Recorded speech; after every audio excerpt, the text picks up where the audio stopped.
बच्चों, मनोज गुप्ता एकेडमी में आपका स्वागत है। इस चैनल को सब्सक्राइब कीजिए, लाइक कीजिए और अपने फ्रेंड्स के साथ शेयर कीजिए। इतिहास पार्ट 8, पर्यटन और इतिहास।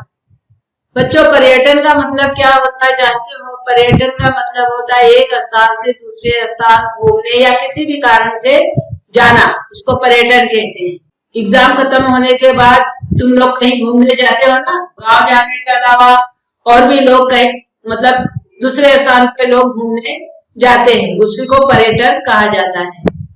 तो पर्यटन का परंपरा, पर्यटन की जो परंपरा है आज से नहीं है, प्राचीन समय से ही हमारे देश में चली आ रही है। तीर्थाटन करना यानी तीर्थ यात्रा करना, स्थानीय धार्मिक सांस्कृतिक मेलों में जाना, विद्या अर्जन हेतु दूर के प्रदेश में जाना, यानी विद्या प्राप्त करने के लिए लोग विदेश में भी पढ़ाई करने के लिए जाते हैं, व्यापार करने के लिए दूर दूर तक जाना, आदि कारणों से पहले के समय से लोग पर्यटन करते चले आ रहे हैं। संक्षेप में अगर कहना हो तो मनुष्य को बहुत पहले से ही घूमना अच्छा लगता था। पर्यटन मतलब होता है घूमना फिरना। देखो बच्चों, यहाँ चित्र दिया गया है, चित्र में तीर्थ स्थल दिया गया है। अलग अलग तीर्थ स्थलों में लोग जाते हैं यात्रा करने के लिए, तीर्थ यात्रा करते हैं।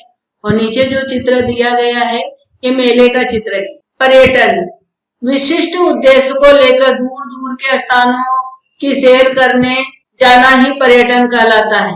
विशिष्ट उद्देश्य मतलब मैंने बताया कि जैसे कुछ लोग पढ़ाई करने के लिए जाते हैं, कुछ लोग घूमने के लिए जाते हैं, कुछ लोग ठंडी हवा के स्थानों पे जाते हैं, कुछ लोग व्यापार की दृष्टि से वहां जाते हैं, कुछ लोग मिलने की दृष्टि से जाते हैं। मतलब अलग अलग उद्देश्य को लेकर लोग एक स्थान से दूसरे स्थान जाते हैं, उसको पर्यटन कहते हैं। 19वीं शताब्दी के बाद में थॉमस कुक, देखो बच्चों यहाँ चित्र दिया गया है थॉमस कुक का। इन्होंने 600 लोगों की लिस्टर से लाभबरो इस रेल यात्रा का आयोजन किया। संपूर्ण यूरोप की भव्य वृत्ताकार सैर सफलतापूर्वक संपन्न कराई। कुक ने ही पर्यटक टिकट बेचने का एजेंसी व्यवसाय प्रारंभ किया।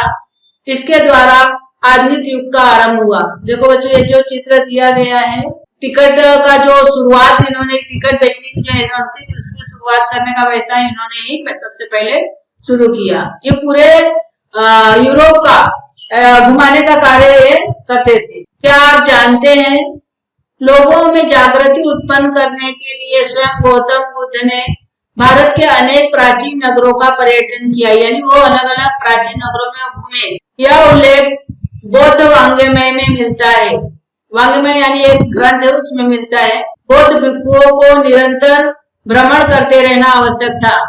साथ ही जैन मुनि और साधु भी लगातार भ्रमण करते रहते थे। देखो बच्चों, यहाँ गौतम बुद्ध का चित्र और ये जो है बौद्ध भिक्षु का चित्र है। भिक्षु यानी भिक्षा मांगने वाले, इनका चित्र है। इनको भ्रमण करते यानी घूमते रहे, एक स्थान पे नहीं रह सकते थे।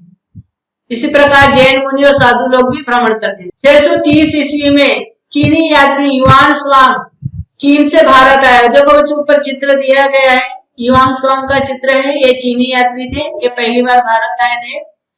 मध्य युग में नामदेव, संत एकनाथ, गुरु नानक देव, रामदास स्वामी ये भी भारत के भ्रमण करते हैं। देखो यहाँ पे चित्र दिया गया है, ये संत नामदेव हैं, ये संत एकनाथ है, तो गुरु नानक देव है, ये रामदास स्वामी, ये सभी लोग भ्रमण करते, एक स्थान से दूसरे स्थान पर जाते तो लोगों को प्रवचन उपदेश ये सब देते थे। क्या आप जानते हैं संसार के प्रथम यूरोपीय खोजी यात्री के रूप में बेंजामिन ट्यूडेला जो है प्रसिद्ध है। देखो बच्चों, यहाँ पे चित्र दिया गया है बेंजामिन ट्यूडेला का।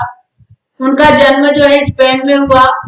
1159 ईस्वी से लेकर 1173 के बीच उसने France, Germany, Italy, Greek, Syria, अरबस्तान, इजिप्ट, इराक, पर्सिया, भारत और चीन ये सभी देशों की उन्होंने यात्राएं की। सभी देशों में घूमे। उसने अपनी यात्रा के अनुभव के एक डायरी में उन्होंने लिखा। यह जो डायरी है इतिहास का एक महत्वपूर्ण दस्तावेज माना जाता है। दूसरा जो चित्र यहाँ पे दिया गया है मार्को पोलो का है। मार्को पोलो ये एक इतालवी नागरिक थे। 13वीं शताब्दी में इतालवी यानी इटली यात्री मार्को पोलो ने एशिया महाद्वीप और विशेष रूप से चीन का यूरोप से परिचय कराया। वह 17 वर्ष चीन में रहा और एशिया की प्रकृति, वहां का सामाजिक जीवन, सांस्कृतिक जीवन और व्यापार का परिचय, यानी इस सभी की जानकारी वो पूरे संसार को उन्होंने दी। इस कारण यूरोप और एशिया के बीच संवाद, बातचीत और व्यापार का शुरुआत हुआ। इब्न बतूता, देखो बच्चों ऊपर जो चित्र दिया गया है इब्न बतूता का है। इब्न बतूता 14वीं शताब्दी का एक यात्री था। इब्न बतूता इसने इस्लामी विश्व की प्रदीर्घ यानी बड़ी यात्रा कराई, यानी इस्लामी विश्व कहाँ था वहां पर वो घूमे। इब्न बतूता 30 वर्ष तक पूरे संसार में घूमते रहे। उसने अपनी एक नीति बनाई थी कि अगर एक मार्ग पे वो गया है तो दूसरी बार वहां से यात्रा उसे नहीं करनी है। एक बार जिस मार्ग से वो जाता था रास्ते से, तो उस मार्ग पे दूसरी बार नहीं जाता, तो उसने ये अपना नियम बना लिया था। मध्ययुगीन इतिहास और सामाजिक जीवन को समझने के लिए बतूता का लेखन उपयुक्त है। गेरहार्ड मर्केटर, देखो बच्चों यहाँ चित्र दिया गया है गेरहार्ड मर्केटर का। 16वीं शताब्दी में गेरहार्ड मर्केटर संसार का मानचित्र और संसार का भूगोलक बनाने वाले मानचित्र आरेखक के रूप में प्रसिद्ध है। इन्होंने ही सबसे पहले मानचित्र और भूगोलक बनाया था। उसके कारण यूरोप में शोध अभियानों में गति प्राप्त हुई, यानी बड़े स्थान को छोटे से चीज में दिखाना ये बहुत बड़ी उन्नति था। और इसके कारण जो है यूरोप में जो खोज का जो अभियान हो उसको आगे बढ़ा। क्या आप जानते हैं तीर्थाटन का मतलब होता है तीर्थ यात्रा। तीर्थ यात्रा करने के लिए देश के एक कोने से दूसरे कोने तक पैदल यात्रा करने की जो परंपरा थी भारत में पहले से ही प्रचलित। विष्णु भट्ट गोडसे ने महाराष्ट्र से उत्तर में अयोध्या तक और वहां से पुनः महाराष्ट्र तक की यात्रा का वर्णन लिखा है। उसने इस यात्रा वर्णन पुस्तक का नाम है माझा प्रवास, यानी मेरी यात्रा, इस नाम से उन्होंने पुस्तक लिखा था। इसमें उन्होंने अयोध्या से लेकर महाराष्ट्र को कैसे कैसे गए उसका पूरा वर्णन इस पुस्तक में दिया गया है। इस पुस्तक की विशेषता यह है कि विष्णु भट्ट ने यह यात्रा 1857 ईस्वी के राष्ट्रीय विद्रोह की कालखंड में की थी। राष्ट्रीय विद्रोह के अनेक बातों के वे गवाह थे। अतः इस पुस्तक द्वारा राष्ट्रीय विद्रोह और विशेष रूप से महारानी लक्ष्मीबाई के जीवन के बारे में अधिक जानकारी प्राप्त होती, क्योंकि जब ये गए थे तो उस समय राष्ट्रीय विद्रोह हो रहा था और उन्होंने देखा कि किस तरह से राष्ट्रीय विद्रोह हो रहा है, उसका इसमें लिखा गया इस पुस्तक में। और महारानी लक्ष्मीबाई की वीरता के बारे में भी उन्होंने लिखा है।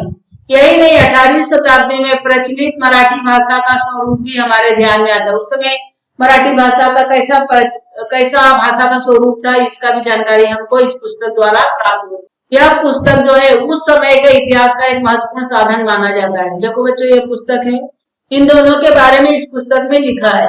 पर्यटन के प्रकार। आधुनिक समय में पर्यटन एक स्वतंत्र स्थानीय, अंतर्देशीय, राष्ट्रीय और अंतर्राष्ट्रीय व्यवसाय का स्वरूप धारण कर चुका है। जो है पर्यटन स्थानीय यानी अपने क्षेत्र में किया जाता है, एक देश से दूसरे देश में किया जाता है, राष्ट्रीय अपने भारत देश का, और अंतर्राष्ट्रीय विश्व, यानी अभी हर जगह व्यवसाय का रूप धारण कर चुका है। आजकल व्यवसाय के रूप में इसको देखा जा रहा है।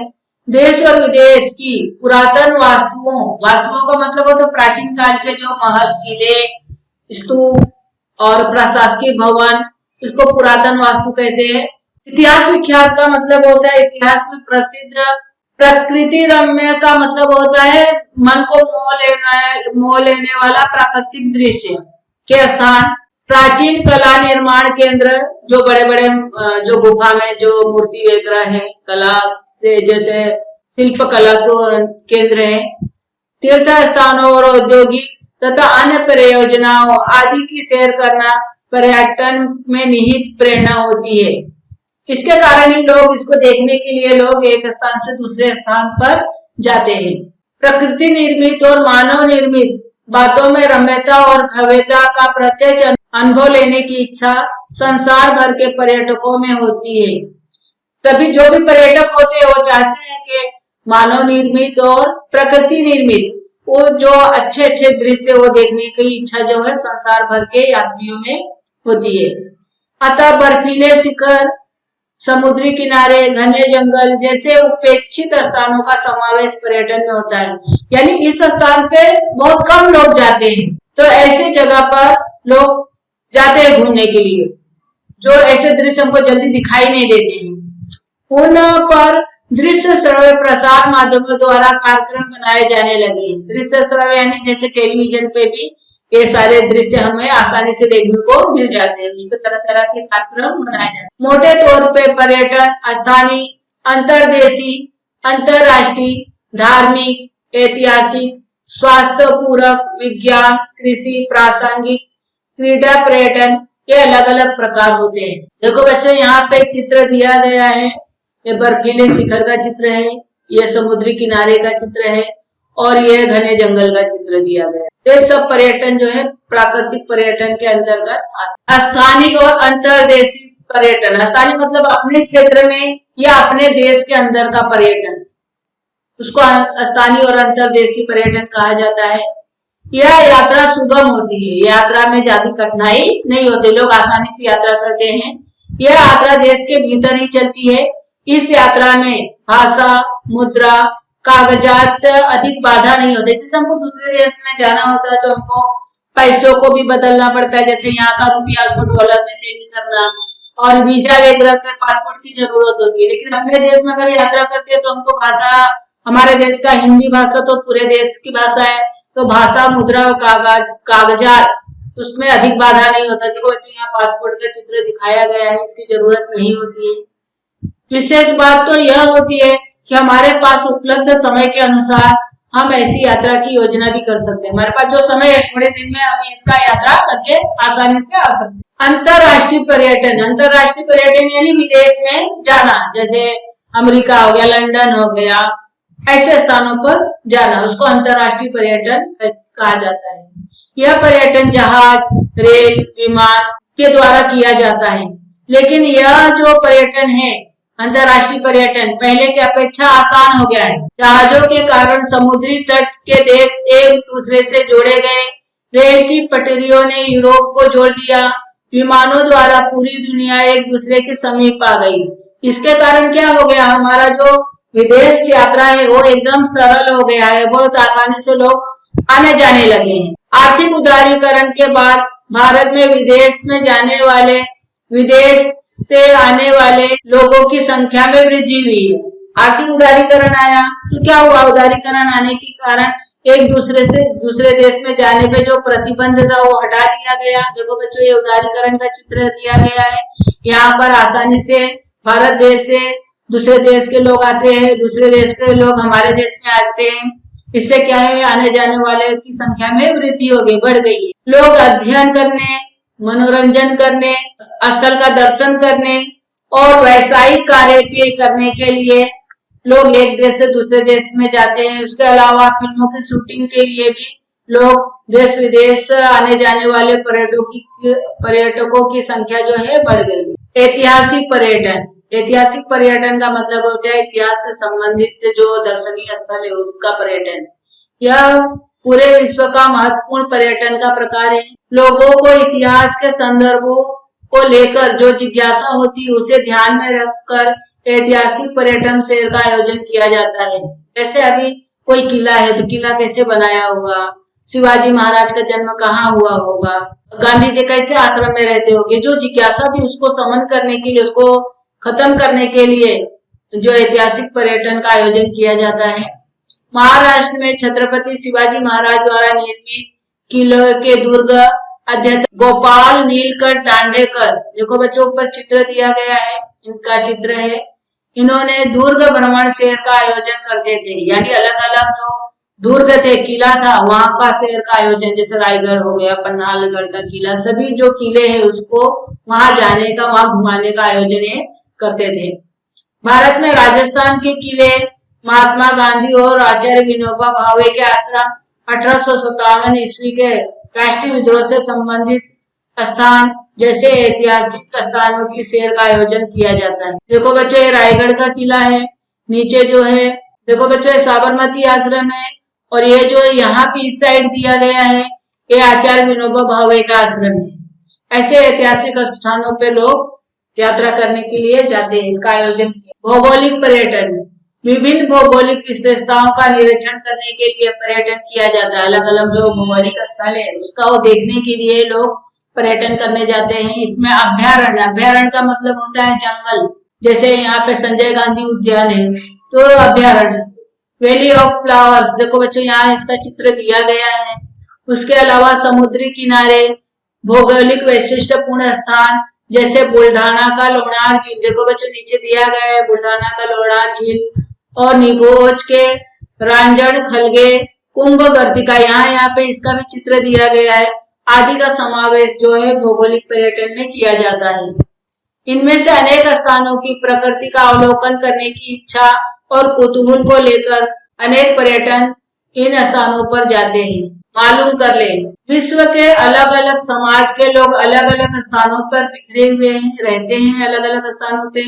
उनमें प्रचलित पुराण कथाएं और उन पुराण कथाओं से जोड़े गए भौगोलिक स्थानों के कारण उनके बीच में एकात्मता की भावना बनी रहती है। यानी वहां पे जाते आते हैं तो क्या एकता और एकात्मता की जो भावना है वो बना रहता है। अतः उन स्थानों पे जाना महत्वपूर्ण बन जाता है। परिणाम स्वरूप धार्मिक पर्यटन, जो लोग तीर्थ यात्रा करने जाते हैं उसको धार्मिक पर्यटन कहा जा सकता है। तो पर्यटन का शुरुआत होता है जैसे 4 धामों की यात्रा, देखो ऊपर दिया गया है 4 धाम की यात्रा दिया गया है। उसके अलावा 12 ज्योतिर्लिंग की यात्रा यहाँ पे दिया गया है। शंकर भगवान का जो अलग अलग पिंडी है उसका दर्शन करने के लिए अलग अलग ज्योतिर्लिंग को देखने जाते हैं। इनमें से अधिकांश स्थानों पर लोगों की सुविधाएं प्राप्त हो, इसके लिए पूर्ण श्लोक अहिल्याबाई होलकर ने अपने व्यक्तिगत धन से, अपने खुद के धन से समाज के लिए उपयोगी कार्य किए। देखो बच्चों ये अहिल्याबाई होलकर का चित्र है। इन्होंने जगह जगह धर्मशालाएं, उनके रहने के लिए घर, खाने आवागमन की सुविधाएं, जगह जगह वृक्ष लगवाना, ये सब कार्य उन्होंने अपने खुद के पैसे से उन्होंने। स्वास्थ्य पर्यटन, भारत में मिलने वाली चिकित्सा यानी स्वास्थ्य होता है, संबंधी सेवाएं और सुविधाएं पाश्चात्यों की दृष्टि से सस्ती और उत्तम श्रेणी की होती है। अगर हमारे देश की जो चिकित्सा सेवा है जैसे दवाई वगैरह है वो विदेशों की अपेक्षा हमारे देश में सस्ती होती है और अच्छी किस्म की होती है। परिणाम स्वरूप विदेशी लोग भारत में आने लगे हैं। भारत में विपुल मात्रा में सूर्य प्रकाश होता है। हमारे देश में सबसे ज्यादा सूर्य प्रकाश पाया जाता है, इसलिए दूसरे देश वाले हमारे देश में आते हैं। उसका लाभ प्राप्त करने के लिए अनगिनत लोग भारत में आते हैं। योग शिक्षा, देखो बच्चों यहाँ चित्र दिया गया है योग शिक्षा, और उसके नीचे आयुर्वेद का उपचार, जड़ी बूटियों द्वारा उपचार करने के लिए बहुत सारे विदेशी पर्यटक हमारे देश में आते हैं। कृषि पर्यटन, कृषि का मतलब होता है खेती बाड़ी से संबंधित पर्यटन। शहरी संस्कृति में पले बड़े और कृषि जीवन से अनजान लोगों के लिए कृषि पर्यटन एक प्रकार का प्रकार है। वर्तमान समय में कृषि पर्यटन शीघ्रता से आगे बढ़ रहा है, यानी बहुत सारे लोग यहाँ पर जाते हैं। वर्तमान समय में किसान दूर दूर के कृषि अनुसंधान केंद्र, कृषि विश्वविद्यालय कृषि क्षेत्र में नए नए प्रयोगों द्वारा नए तकनीकी विज्ञान विकसित करने वाले इजराइल जैसे देशों की कृषि आधुनिक तकनीकी विज्ञान की जानकारी प्राप्त करने के लिए जाने लगे। लोगों को अगर खेती की जानकारी प्राप्त करनी है तो लोग भारतीय कृषि अनुसंधान केंद्र में, नीचे दिया गया देखो नीचे चित्र दिया गया है, भारतीय कृषि विद्यालय में लोग जाते हैं। उसके अलावा जो कृषि में जो नए नए तकनीकी विकसित हुई है उसको देखने के लिए इजराइल में कैसी खेती की जाती है नई पद्धति से, उसकी जानकारी प्राप्त करने के लिए देश में भी लोग जाने लगे। क्रीड़ा पर्यटन, क्रीड़ा मतलब खेल कूद के लिए जो पर्यटन किया जाता है, लोग आते जाते उसको क्रीड़ा पर्यटन कहते हैं। 20वीं शताब्दी में खेल पर्यटन इस नए पर्यटन का उदय हुआ। विश्व स्तर पर ओलंपिक, विंबलडन जैसे विश्व शतरंज प्रतियोगिता, अंतरराष्ट्रीय क्रिकेट की प्रतियोगिता है तो भारतीय स्तर पर, और हिमालयन कार रैली और महाराष्ट्र के स्तर पर महाराष्ट्र केसरी कुश्ती प्रतियोगिता जैसी प्रतियोगिताओं के प्रकार है। यहाँ पे देखो दिखाया गया है कार रैली, हिमालय के जो क्षेत्र है पर्वतीय क्षेत्र में ये कार रैली निकाली जाती है, स्पर्धा एक प्रकार का, और महाराष्ट्र की जो केसरी कुश्ती प्रतियोगिता है इसका भी आयोजन यहाँ महाराष्ट्र में किया जाता है। इन प्रतियोगिताओं को देखने के लिए खेल पर्यटन कहलाता है। प्रासंगिक पर्यटन, मनुष्य पर्यटन अर्थात घूमने का तरह तरह का कारण ढूंढता रहता है कि किस बहाने से वो घूमने जाए। 21वीं शताब्दी में ऐसे अनेक अवसर उपलब्ध हुए हैं, जैसे विश्व के अनेक देशों में फिल्म फेस्टिवल, जैसे विदेश में कहीं फिल्म फेस्टिवल हो रहा है तो लोग उसे देखने जाते हैं। देखो यहाँ पे चित्र दिया गया है फिल्म फेस्टिवल का। सम्मेलन, अंतरराष्ट्रीय पुस्तक प्रदर्शनी, देखो यहाँ पे पुस्तक का प्रदर्शनी लग गया है, इसको भी देखने लोग देश विदेश में जाते हैं। इन उद्देश्यों को लेकर विभिन्न स्थानों पर लोग आते जाते रहते हैं। महाराष्ट्र के साहित्य प्रेमी भी प्रति वर्ष आयोजित किए जाने वाले अखिल भारतीय मराठी साहित्य सम्मेलनों में सम्मिलित होने के लिए जाते हैं, वहां पे लोग शामिल होते हैं। इसके आगे का वीडियो हम नेक्स्ट पार्ट में देखेंगे।